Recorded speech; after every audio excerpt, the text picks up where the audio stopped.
Good morning, everybody. Welcome back. Today, in deck number 543, we're going to talk about Polukranos Unchained. Now, this is the one we've been waiting for. 4 mana, Zombie Hydra. He comes with 6, or it, rather, I don't know. Comes with 6 counters on it, but it escapes with 12. Now, that's outstanding. If damage would be dealt to Polukranos, while it has a counter on it, prevent the damage and remove that many counters from it. And then you can pay to fight. Of course, it has escape 6 and 6. Now, losing that many counters, because obviously you want to throw Polukranos into the arena. You want it to fight. I mean, you've got a 6/6 or a 12/12. Obviously, from the command zone, it's a 6/6, and when it dies, you actually get something out of your commander tax. Because if you just let it go to the graveyard, you're still spending the exact same thing, 2 more colorless, and you exile 6 cards, and you get a 12/12 commander out of the deal. But if it fights, yeah, 12/12 is amazing, but if it fights a 4/4, you're going to lose 4 counters, and you can only do that so many times before, you got to start over. So what I did was a Golgari kind of +1 counter deck, trying to... Now, there's no doubling season or things like that. Yeah, that would be amazing. But the very first card I thought of was Magebane Armor. Now, this is equipment. Yeah, I don't care if it loses flying. It will keep it alive if it has no counters on it, because it'll be a 2/4. But it doesn't take non-combat damage.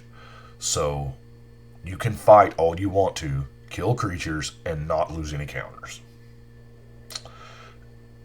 So here is, first off, the one thing that we've got to do is we got to get this Joker into play. So, and help our escape at the same time. So the mana ramp cards, I used all of the options available to us. We've got the land fetching in Nature's Lore and Colony Heart Expedition, Rampant Growth. I like Fork in the Road for escape type things. One land goes to the hand, the other land goes to the graveyard. So this actually puts a land in your hand and 2 cards in your graveyard, the other land and the fork, to help that escape. Harrow, similar thing. Dark Ritual. Explore, I mean, you can play an additional land. Of course, then I have the Golgari rocks, the Locket, Cluestone, Signet, Key Rune, Talisman, Llanowar Elves. Elves of Deep Shadow I'm always looking for a home for, because I love this card. By the way, that original art from the Dark, this is not it, but that's a beautiful card. Llanowar Dead, yeah, here again. It is 2 mana to produce a black, but I like it. I like it a lot. Quirion Elves, Elysian Carotid. Now, Ferdlid kind of goes with the whole thing, the +1/+1 counters, and even the Blight Soil Druid. Now, that's a whole lot of ramp, but Squander Resources is probably one of the better for this particular style deck, because it allows you to, if you've got 3 mana, it allows you to tap the 3 and then sack the 3 to get a total of 6. Wow, right? Yes, you are sacking your lands. I mean, you're down, but in this particular deck, you're not doing it on turn 3. You're doing it on turn whatever. But it does put more cards into your graveyard. Also good with, like, mass land recursion. What else we got? I guess let's jump into the creature, shall we? The other +1/+1 stuff. Really like Merrick Nightblade. Each creature you control the 1/1 counter has Death Touch. So your commander has Death Touch. Right? So any amount is lethal. Works really good with, trample. Swarm of the Bloodflies. Another creature dies, you put a counter on it. Now, I love that this is flying. Yes, 5 mana is a lot to pay for a 2/2, but it ain't staying a 2/2, you know. Brawn, we're putting in there to, to die or to discard or to something.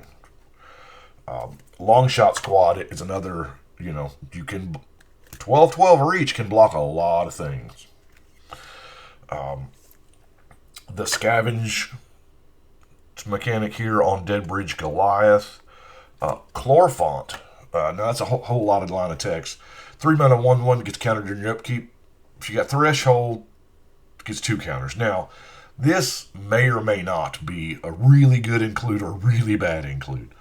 We are putting cards into our graveyard, but it just depends on how many times we're going to escape our commander.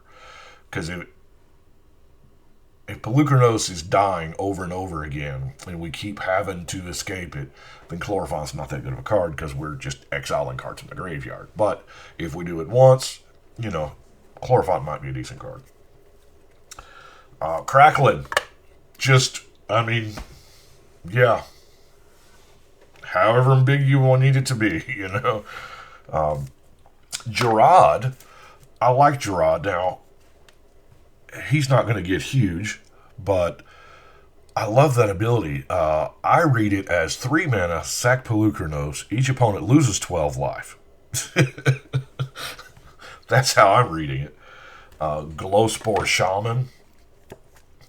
You know, you mill 3, you get a land. Let's look at Stag Beetle. This is one that don't see a lot of play. 5 mana.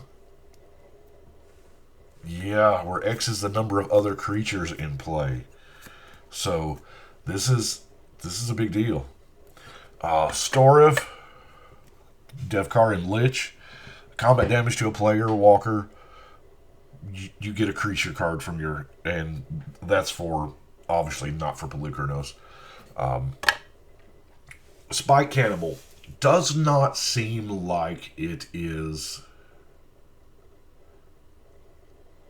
just an awesome include, since we are, you know, putting counters on, and we like having counters on our commander. But there are times.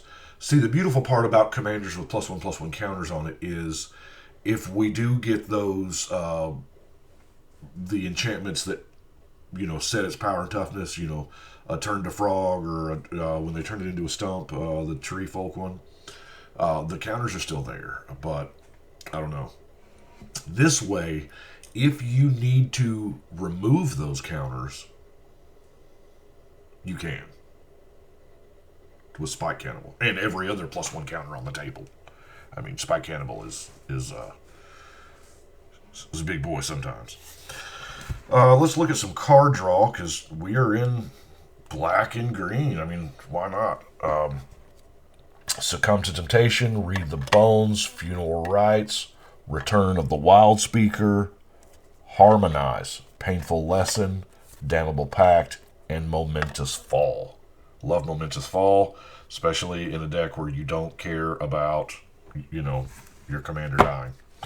But what about the good stuff here? Obviously, we're playing with a Primal Rage to give it trample, because we got to have some trample. Now, Rite of Passage. A creature you control is dealt damage, put a 1/1 counter on it. So, fighting. I mean, it's, yeah.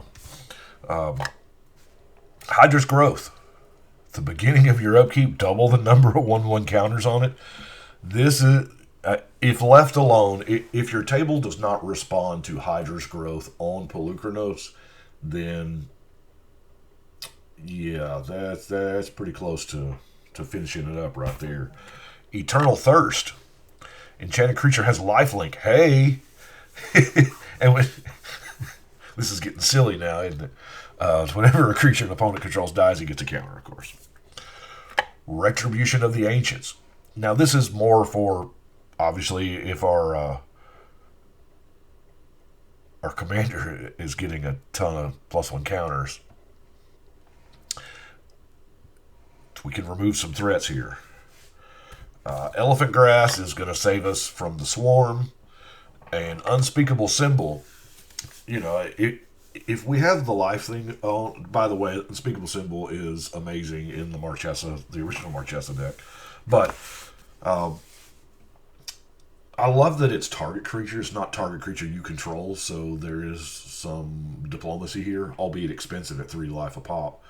But there are times when, and this is instant speed, if you've got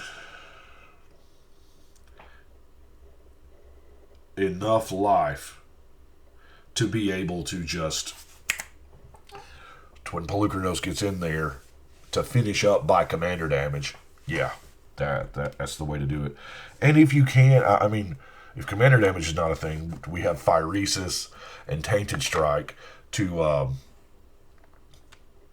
to get that effect on. Because you only need 10, you know. Some removal. I consider the Golgari Charmed removal because more than likely we're going to use one of the first 2 abilities.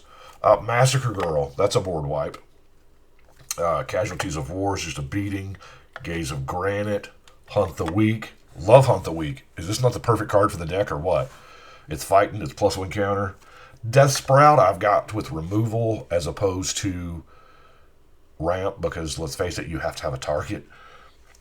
Mystic Repeal, y'all know how much I love that one. Gets rid of gods, man. Just tucks them. Putrefy, Return to Nature, Rabid Bite, good old-fashioned Murder.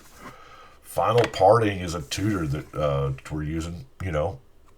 Now, granted, Final Parting is an amazing card for, like, Reanimator strategies to where you can actually go get the creature, put it in the yard, get the reanimation spell, put it in your hand. It's all gravy. But that's not what we're doing here. Although we could. I mean, you know, it's just a animate that away, huh? Shadow Spear. Now, Hexproof and Indestructible are problems for Polukranos if we plan on targeting and fighting. So, Shadow Spear is just a perfect include here. Now we're going to get to our lands. Or, well, our non-basic ones anyway. Put the Forge of Heroes in there just because, you know, getting that extra counter. Urborg is more than likely going to solve our black mana problems if we have them. Rogue's Passage, you know, for that crazy commander damage stuff. Llanowar Waste. Nurturing Peatland. Temple of Malady. Foul Orchard. Jungle Hollow. Golgari Guildgate. Golgari Rot Farm. Gateway Plaza. Transguild Promenade. Yeah, it went hardcore on the green-black duels, you know, everyone that I had. Evolving Wilds and Terramorphic Expanse. And that is Polukranos. I love the Golgari because there's not a lot of cards that Golgari just can't get rid of, you know? Casualties of War speaks to that, right?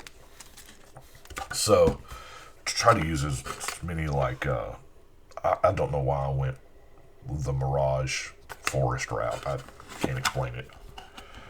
I just stumbled upon a block of them, I guess. But that is it for Polukranos. By the way, thinking about shaving this off. Not sure. Hadn't really grown on me yet. Well, I guess it has grown on me. But anyway, 543 Polukranos Unchained on the wall.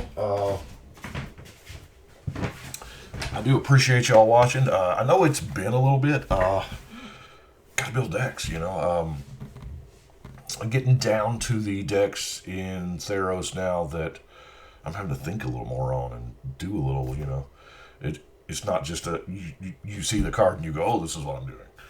But yeah, I've got one more already done, Clothis, so we'll see how that goes. I do appreciate y'all watching. Y'all let me know what you think. But right now, we're going to shuffle and cut.